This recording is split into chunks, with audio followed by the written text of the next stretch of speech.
Selamat pagi, selamat siang, selamat malam, dimanapun kalian berada. Kali ini kita akan belajar ruang basis, ruang kolom, dan ruang nul di dalam aljabar linear elementer. Ruang baris, ruang kolom, dan ruang nul merupakan 3 ruang vektor penting yang berkaitan dengan matriks. Sekarang coba kalian perhatikan definisi berikut. Di sini diberikan suatu matriks M kali N, yaitu matriks A, dengan entry-entrynya seperti ini. Vektor-vektor R1, R2 sampai Rm dengan bentuk yang seperti ini. Kalau kalian perhatikan, setiap vektor-vektor ini R1, R2 sampai Rm berkaitan dengan matriks A. Dalam hal ini, untuk R1 dia yang ini, R2 dia yang ini, Rm yang ini. Vektor-vektor Rn yang dibentuk dari baris-baris matriks A disebut sebagai vektor baris. Selanjutnya, vektor-vektor C1, C2 sampai Cn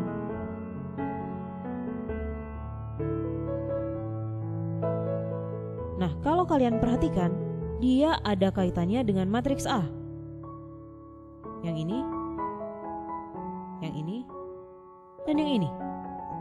Vektor Rm yang dibentuk dari kolom-kolom matriks A disebut sebagai vektor kolom dari A. Jadi, ini contohnya. Vektor baris dari matriks A. Nah, yang ini kan vektor barisnya, R1 sama R2. Kemudian vektor kolomnya ada 1, 2, 3. Kemudian coba kalian perhatikan definisi berikut.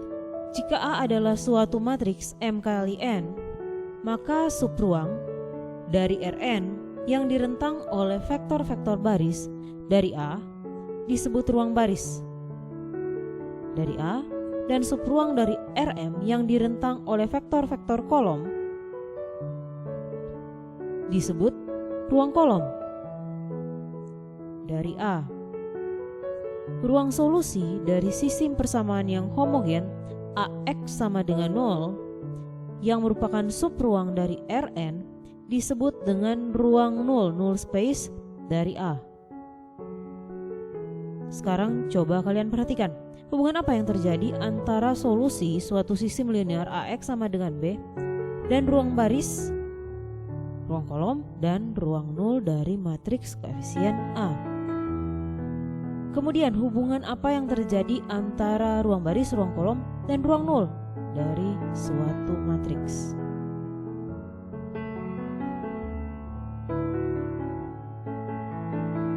Bentuk ini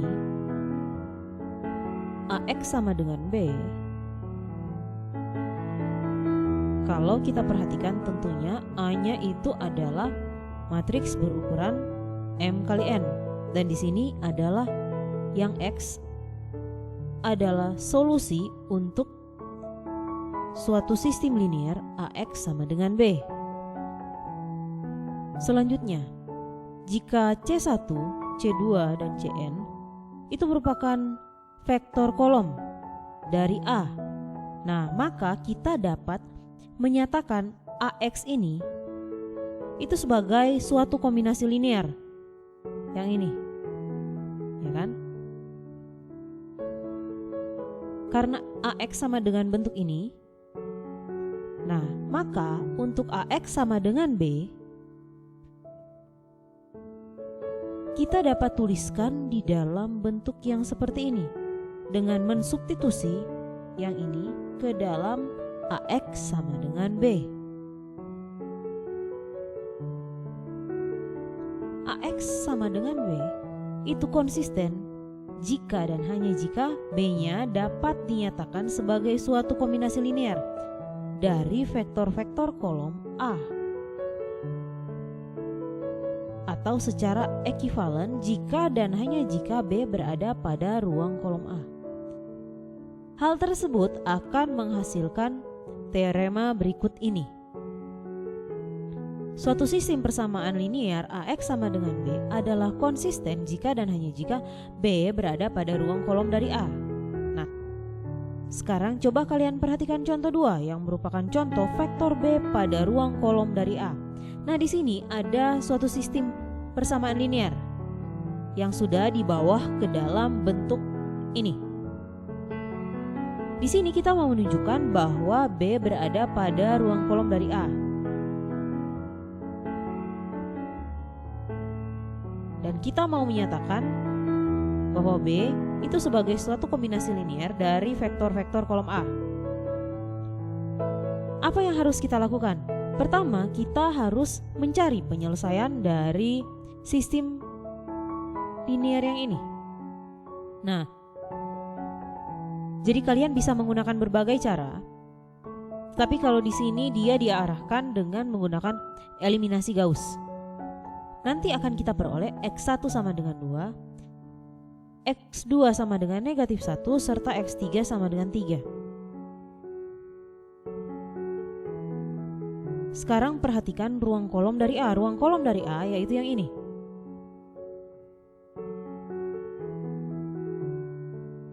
Sekarang dengan melakukan substitusi nilai X1, X2, dan X3, nanti kita akan memperoleh bentuk yang ini. Nah, kita cari nilainya. Dan diperoleh ternyata 1, negatif 9, sama negatif 3. Nah, di sini kita berhasil menunjukkan bahwa B berada pada ruang kolom dari A dan kita dapat menyatakan B sebagai suatu kombinasi linear dari vektor-vektor kolom dari A. Ingat B yang ini ya.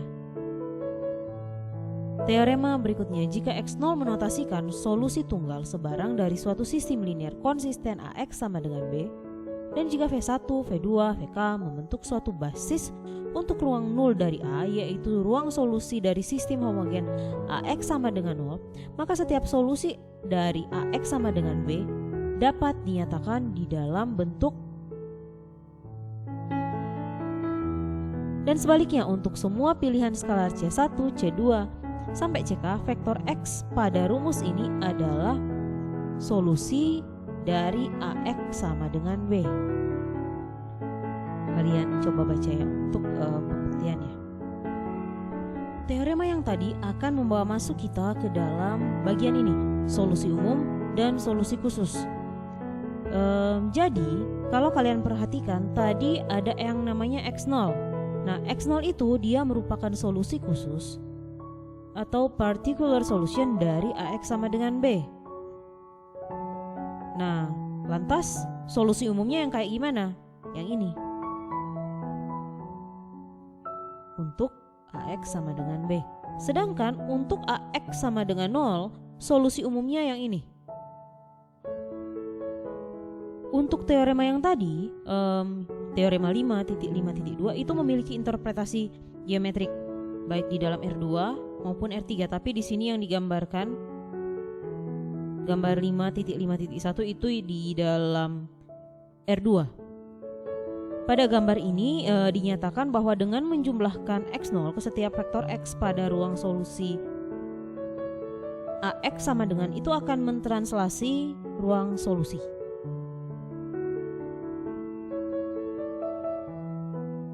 Jadi di situ kalian perhatikan di mana X, di mana X0. X tambah X0 itu yang mana? Sekarang kita akan lanjut ke dalam contoh 3. Nah, di sini kita mau cari solusi umum dari sistem linear AX sama dengan B. Jadi misalkan di sini ada suatu sistem berbentuk seperti ini. Nah, sistemnya di situ non homogen. Nanti kita akan peroleh X1 sama dengan yang ini X2-nya sama dengan ini, X3-nya ini X4, X5, dan X6. Dengan menuliskannya dalam bentuk vektor, kita bisa bawa dia ke dalam bentuk yang ini, ya kan? Nah sekarang coba kalian bagikan. Nah sekarang coba kalian kelompokkan di mana yang R, S, T, kemudian di mana. Nah kemudian kalian kelompokkan. Nah di sini kalian akan menemukan bentuk yang seperti ini. Nanti kita akan menemukan bentuk yang ini, di situ sudah dikelompokkan masing-masing. X0 itu yang mana? Nanti kita akan menemukan ini yang X0. Iya kan? Karena dia yang memenuhi bentuk dari teorema yang sudah kita pelajari sebelumnya. Pada bagian ini kita akan membahas mengenai basis untuk ruang baris, ruang kolom, serta ruang nol.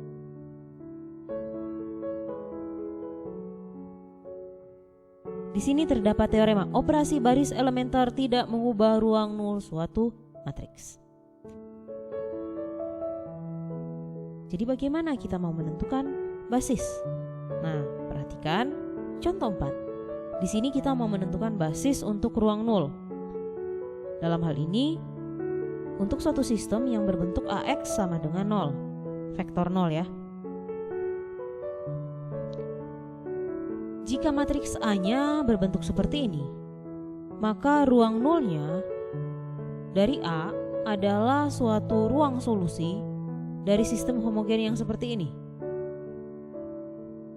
Nah, selanjutnya coba kalian perhatikan contoh 10 pada subbab 5.4. Di situ telah ditunjukkan bahwa V1 ini dan V2 ini yang merupakan yang membentuk basis untuk ruang nol dari A. Teorema-teorema selanjutnya adalah yang berkaitan dengan ruang baris serta ruang kolom. Teorema 5.5.4, operasi baris elementer tidak mengubah ruang baris suatu matriks. Teorema 5.5.5, jika A dan B adalah matriks-matriks yang ekivalen baris, maka yang pertama suatu himpunan vektor-vektor kolom dari A tertentu adalah bebas linear jika dan hanya jika vektor-vektor kolom yang bersesuaian dari B adalah bebas linear. Suatu himpunan vektor-vektor kolom dari A tertentu membentuk suatu basis untuk ruang kolom dari A jika dan hanya jika vektor-vektor kolom yang bersesuaian dengan B membentuk suatu basis untuk ruang kolom dari B. Teorema selanjutnya, jika suatu matriks R berada dalam bentuk eselon baris, maka vektor-vektor baris dengan satu utama, yaitu vektor-vektor baris tak nol, membentuk suatu basis untuk ruang baris dari R, dan vektor-vektor kolom dengan satu utama dari vektor-vektor baris membentuk suatu basis untuk ruang kolom dari R. Sekarang kita mau lihat basis untuk ruang kolom dan basis untuk ruang baris. Nah, di sini ada R, matriks R. Vektor-vektor barisnya adalah yang ini, R1, R2, dan R3. Kemudian ada vektor-vektor C1, C2, dan C4. Vektor-vektor tersebut itu membentuk suatu basis untuk ruang kolom dari R. Nah, sekarang kita mau lihat basis untuk ruang basis dan ruang kolom dari matriks A. Sekarang kita mau lihat basis dari ruang baris dan ruang kolom dari matriks A. Ingat, operasi elementer dia tidak mengubah ruang baris. Kita perlu mereduksi matriks A menjadi bentuk eselon baris sehingga dia memperoleh bentuk yang seperti ini. Saya mengharapkan agar kalian benar-benar menguasai yang namanya melakukan operasi baris ya, karena itu sangat diperlukan. Di dalam mata-mata kuliah lainnya juga kalian akan memerlukan hal tersebut. Jadi kuasai baik-baik. Nah, dari situ kita dapat menemukan vektor-vektor baris yang seperti ini. Dan kita juga bisa menentukan vektor-vektor kolom.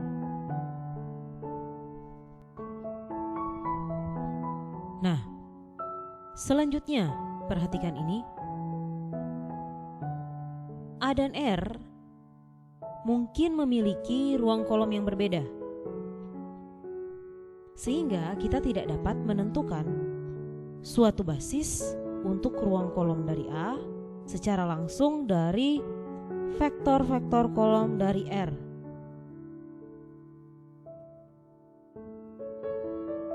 Nah, dari teorema yang sebelumnya 5.5.5b, kita dapat menentukan suatu himpunan vektor-vektor kolom dari R yang membentuk basis untuk ruang kolom dari R.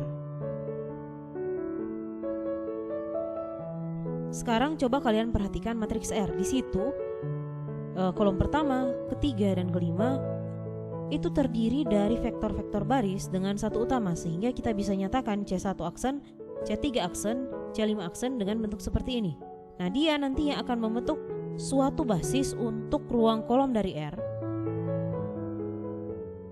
Dengan memperhatikan matriks A, vektor-vektor kolom yang bersesuaian dengan matriks A adalah C1, C3, dan C5. Nah, dia membentuk suatu basis untuk ruang kolom dari A. Contoh 7 di sini kita mau lihat basis untuk ruang vektor dengan menggunakan operasi baris. Nah, di situ ada V1, V2, V3 sama V4. Kita bawa ke dalam bentuk yang seperti ini. Nanti kita melakukan operasi baris, nanti kita akan menemukan bentuk yang seperti ini. Vektor-vektor baris tak nol dalam matriks ini yaitu W1, W2, serta W3. Nah, vektor ini dia nantinya akan membentuk suatu basis untuk ruang baris, dan sebagai konsekuensinya nanti akan membentuk suatu basis untuk R5 yang ditentang oleh V1, V2, V3, dan V4. Jadi intinya kita menentukan dari mana? Dari kita melakukan operasi baris. Kita mereduksi matriks tersebut menjadi bentuk eselon baris.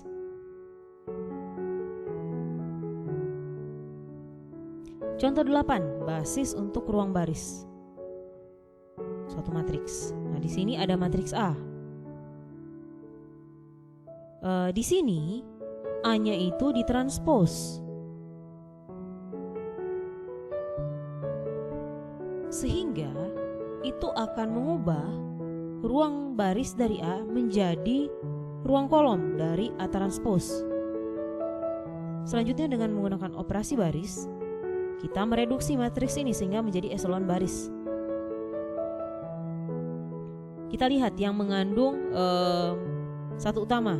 Yang mengandung satu utama adalah C1, C2, sama C4.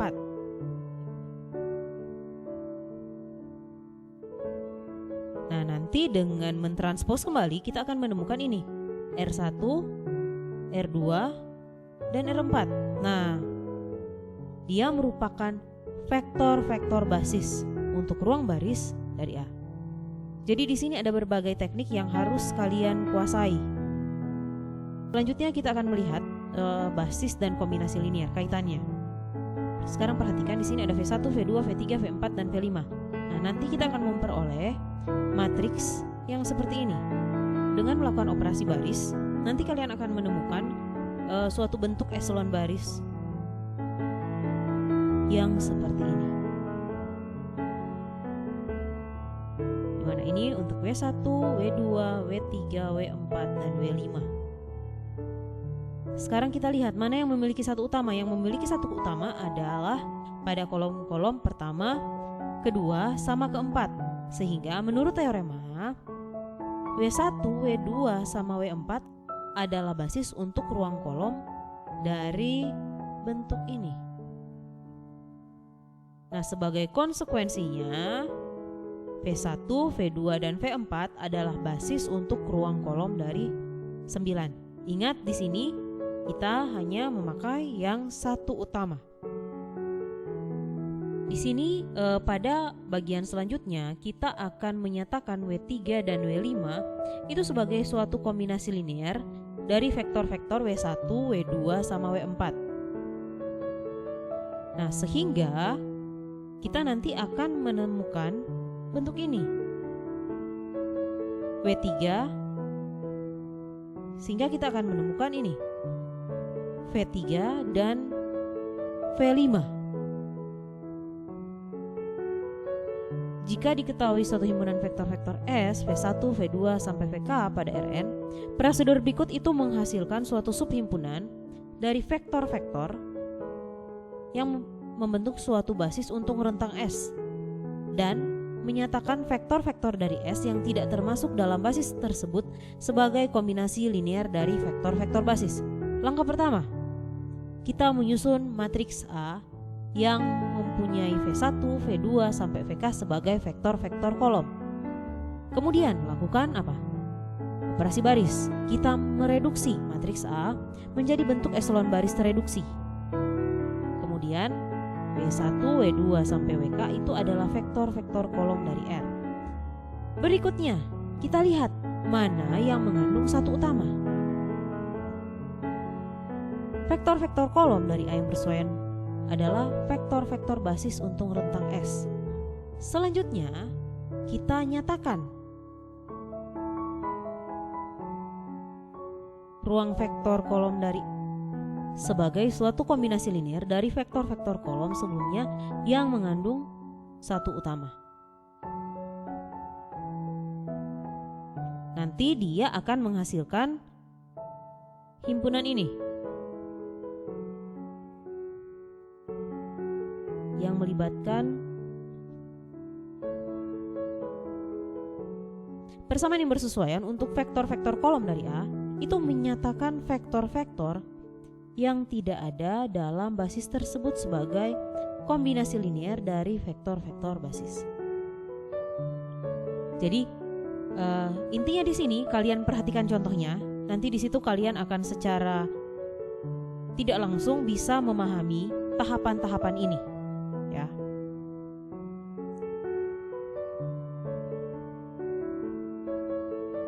Demikian untuk perjumpaan kita pada saat ini.